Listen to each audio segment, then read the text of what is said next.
Halo guys, kembali lagi bersama gua Arif Napitu di channel kesayangan kita Mix Max RC Drift. Oke, di kesempatan kali ini gua mau sharing ke kalian bagaimana cara nyeting kit RC Drift untuk kalian yang baru main atau pemula. Oke, langsung bagaimana pembahasannya? Langsung aja. Let's go. Di depan kita saat ini sudah ada kit kit kesayangan gua, dan ini kit yang dari pertama dulu gua pakai, gua bangun dari awalnya itu YD2S Plus sampai sekarang sudah aneh-aneh dalamnya, udah campur-campur.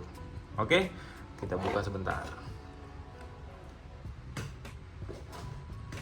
Oke guys, di video kali ini kan gue mau ngasih tips ke kalian untuk para pemula bagaimana caranya nyeting si RC Drift kita ini agar bisa kita kendalikan dengan kemampuan kita lah gitu ya. Jadi gue juga di awal-awal dulu pas baru main, gue juga dipusingkan dengan masalah nyeting kit ini.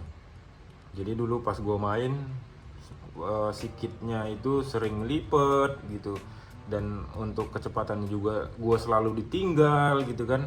Gue juga yakin kalian pasti ngalami hal tersebut, karena ya sedikit banyaknya teman-teman semua pasti ngerasain kalau yang baru-baru main. Oke, justru itu di channel ini kita bakalan bahas itu. Oke, nah hal yang pertama yang perlu kalian perhatikan yaitu adalah ban. Kenapa ban?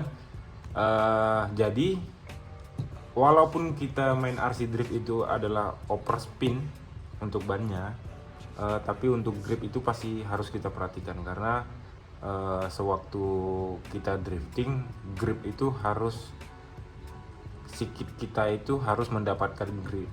Jadi bannya harus layak dipakai gitu. Ada beberapa teman-teman yang baru main, yang baru datang ke track, dia bawa kit dari rumah, nyampe di track dia langsung main. Kita perhatikan gitu kan, kitnya gampang lipet, terus kecepatannya juga kurang maksimal gitu, dan kita coba membantu dan kita perhatikan kitnya, dan ternyata masalahnya itu nggak banyak. Ternyata masalahnya itu hanya yang biasa ya, itu ban. Kenapa ban? Karena dia pakai ban yang dari rumah datang ke track, karena surface-nya pasti berbeda yang di rumah dengan yang di track gitu. Karena yang di track kan selalu kita bersihin, nggak banyak debu apalagi pasir gitu kan ya. Kalau di rumah ya kita tahu sendiri gimana rumah kita masing-masing gitu ya. Jadi saya sarankan ban ban yang di rumah jangan kita pakai ban untuk di track, jadi dibedain bannya gitu. Oke. Nah yang kedua, tips yang kedua, bagian anchorman. Sebelum kita ke bagian depan untuk pusatnya, kita ke belakang dulu. Oke. Nah, untuk yang bagian belakang tadi ban sudah oke, kita sudah perhatikan gripnya masih oke gitu ya. Terus kita perhatikan settingan di belakang. Nah, tips gua di sini, coba perhatikan si bagian chambernya, chamber ban belakang. Apakah terlalu besar dan terlalu kecil? Karena kalau dia terlalu besar, itu kalian buka angle bakalan semakin mudah. Kalau dia terlalu kecil, maksudnya kecil itu semakin tegak, itu kalian akan lebih susah untuk buka angle. Kalau dia tertutup, maksudnya agak tidur sedikit. Nah, kalau dia semakin tidur, itu semakin gampang kalian untuk buka angle. Jadi saran saya, kalian harus punya yang namanya chamber gauge kayak gini, yang seperti ini. Terus gue ada punya satu lagi yang seperti ini. Sebentar, gue ambilin dulu. Ini yang, aduh, agak susah nih. Nah, kalian harus punya yang seperti ini. Nah, kalau yang seperti ini agak murah sih. Kalian bisa dapatkan chamber gauge ini di toko-toko online banyak. Nah, seperti ini. Kalian harus punya seperti ini. Nah, untuk chamber belakangnya kalian coba itu disetting di -2 seperti ini ya, bisa perhatiin -2. Nah seperti ini,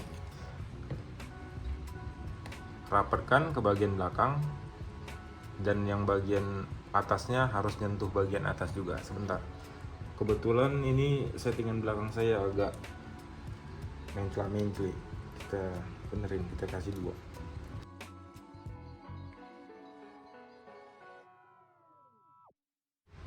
Nah seperti ini teman-teman. Tadi gue udah usaha puter turnbuckle-nya. Nah seperti ini, sudah 2 untuk yang sebelah kiri. 2 itu seperti ini teman-temannya, jadi -2 maksudnya. Nah, terus yang sebelah kiri. Nah kebetulan yang sebelah kiri sudah oke, 2. Nah seperti ini, oke. Untuk 2 in 2 out-nya, kebetulan saya kan pakai Yokomo, jadi itu untuk pengaturan 2 in 2 out-nya itu saya ngikutin standar aja sih, si Yokomo pakai Susmon DE. Sekarang kita ke bagian depan. Sebentar. Nah bagian depan seperti ini. Mungkin ada beberapa dari kalian yang mencoba settingan yang saya kasih ini nggak cocok, karena memang untuk settingan itu cocok-cocokan teman-teman untuk jari kita masing-masing, jadi nggak bisa kita samain settingan saya kalian gitu. Tapi mudah-mudahan diantara kalian yang nonton video ini bisa sesuai atau bisa sama gitu cara main kita itu, oke? Nah untuk yang bagian depan, coba kalian cek lagi untuk caster bagian depan seperti ini. Nah ini sudah berapa? Coba kita perhatiin. Kalau nggak salah sih gue pakai 9 atau 8 gitu. Nah, wah ini sih masih 7,5. Sebentar.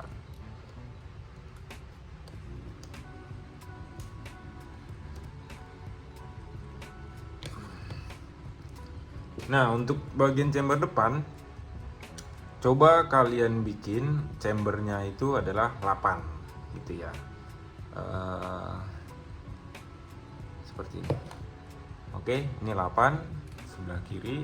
Nah ini sudah 8 juga gitu. Selanjutnya bagian caster. Bagian caster gimana ngukurnya? Nah kalau saya sih biasanya ngukur caster saya itu seperti ini teman-teman. Saya belokin sampai habis, sampai mentok. Nah terus saya ukur dah ininya. Saran saya sih untuk tips dari saya, untuk casternya nggak usah terlalu gede, itu di sekitaran -6 atau -7 aja gitu teman-teman. Kecuali kalau jari kalian sudah oke, nanti ya si caster boleh deh gede-gede gitu. Oke, sekarang kita ke bagian perbelokan. Perbelokan si roda kita ini. Jadi banyak orang, teman-teman kita yang masih baru beranggapan semakin patah beloknya semakin oke gitu ya. Semakin patah semakin oke. Jadi di sini tips yang gua kasih teman-teman itu adalah tips main aman gitu. Maksudnya tips main aman itu gimana? Sewaktu kalian buka angle, si kit kalian ini masih bisa nahan, dan angle-nya itu ya cukup lah gedenya gitu, nggak terlalu kecil, nggak terlalu besar gitu. Karena saya juga diinformasikan atau dikasih saran sama teman-teman saya, senior saya dulu, kalau nyeting yang bagian depan itu nggak usah terlalu patah-patah banget, karena kalau terlalu patah itu yang gua rasain sendiri ya, itu mobil selalu kayak gimana ya, sewaktu dia drifting dia mau masuk terus gitu, malah kalau kontrol si throttle-nya kurang baik atau kurang oke, dia bakalan ngelipet juga gitu. Jadi bagian steering itu nggak nahan untuk angle-nya seperti ini.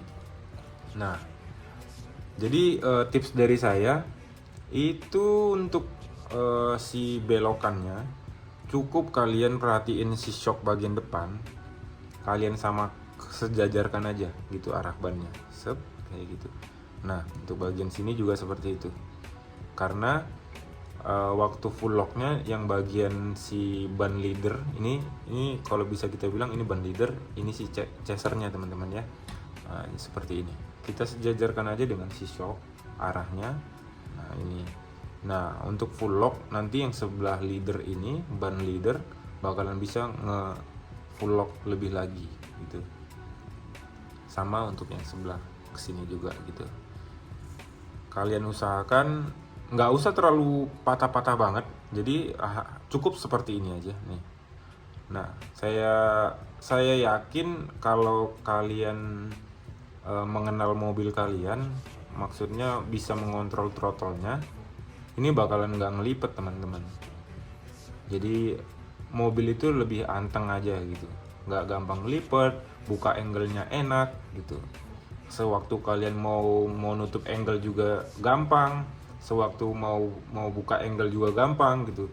Nah, kalau kalian buat dia lebih patah lagi, sewaktu kalian mau exit corner lah gitu ya, setelah belokan, setelah drifting mau balik, itu bakalan berat banget teman-teman, berasa berat dia kembalinya, karena dari satu ini sudah patah banget, ini juga udah patah banget, untuk kembalinya itu agak effort gitu untuk si steeringnya atau si servonya, dan dia juga harus ngepres, harus mendorong si shock ini juga. Nah, kalau dia masih seperti ini, jadi ini nggak terlalu banyak power yang dikeluarkan, jadi dia gampang gitu, angle kalian juga terjaga, nggak terlalu besar, nggak gampang lipet gitu. Jadi sewaktu dia seperti ini masih tertahan gitu, masih ada tahanan gitu. Oke. Lanjut, tips selanjutnya yaitu shock. Kenapa shock? Ya seperti yang video sebelumnya saya posting, untuk bagian shock itu sangat penting untuk ketahanan mobil kit kita itu saat drifting gitu, untuk menahan guncangan gitu ya. Jadi sewaktu shocknya sudah ambles atau iyalah ambles gitu namanya ya, kita bilang ya, kalau di ribbonnya sudah habis ya segera pompa lagi atau isi lagi si oli shocknya biar performanya lebih oke lagi. Begitu juga yang di belakang. Oke, nah untuk si caster tadi sudah nggak usah terlalu gede ya, palingan 6 atau di -7 gitu ya caster. Di chamber pakai yang 8 atau 9, -8 atau -9 gitu untuk bagian depan.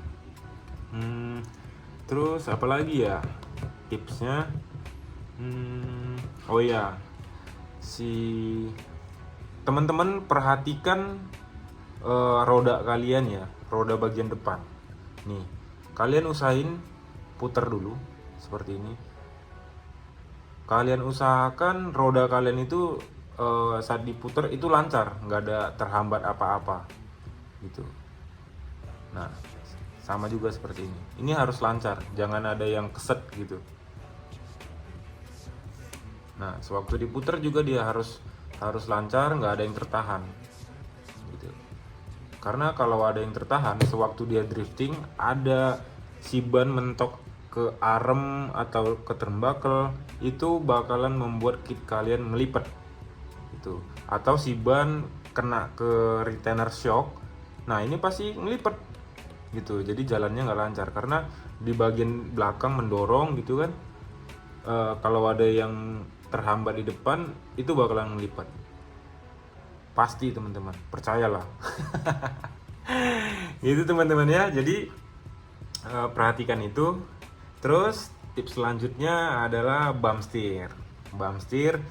Nah, bump steer itu apa sih? Jadi sewaktu kalian kit kalian itu sewaktu mengayun, dia si chambernya nggak bakalan berubah gitu. Boleh berubah ya palingan berapa persen gitu, sedikit gitu. Nah gini, Untuk bagian sini di ban bagian leader itu usahakan jangan bergerak gitu. Nah,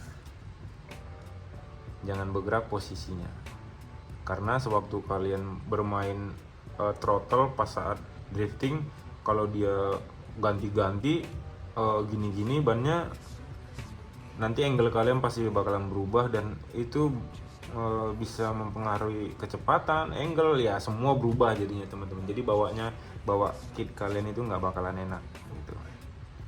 Oke, tips selanjutnya, tadi si ban belakang sama depan itu harus lebaran depan gitu ya. Untuk tips selanjutnya, lebar depan itu usahakan sekitar 20 cm, paling kecil itu 20 cm teman-teman ya. Kalau kalian punya cutting mat seperti ini kan ada ada meterannya gitu, sentimeternya gitu. Jadi kalian harus ukur. Nah, kayak punya saya ini, sebentar saya cek. Nah, ini sekitaran 21 lebar si kanan kiri. Jadi ngitungnya itu dari luar. Kalau saya sih dari luar itu 21 gitu. Ya kebetulan saya punya ada body nggak terlalu gede, jadi saya masukin sedikit. Kayak kemarin saya pakai 22, ini pakai spacer di sini di bagian bawah, dan ini spacernya saya kecilin. Gitu teman-teman. Oke. Tipsnya apalagi ya? Kayaknya sih itu aja sih untuk tips kita kali ini. Oke, itu aja sih teman-teman. Jadi kalian perhatikan settingan kit kalian itu seperti apa gitu. Jadi banyak orang yang pemula itu beranggapan semakin patah beloknya semakin oke gitu. Nah itu nggak salah juga sih gitu. Jadi itu nggak salah, tapi untuk kita pemula kita kayaknya belum bisa gitu untuk bawa kit yang seperti itu, karena menurut saya sih itu sudah tahap expert gitu untuk membawanya ya. Banyak settingan tambahan untuk menghasilkan hal-hal yang untuk mendukung settingan seperti itu. Oke, jadi seperti itu aja teman-teman tips dari saya. Semoga bisa membantu kalian yang baru mau main, semakin semangat mainnya karena kitnya sudah enak, bisa semangat main. Oke, sampai ketemu di video-video selanjutnya. Salam Mixmax RC Drift. Bye.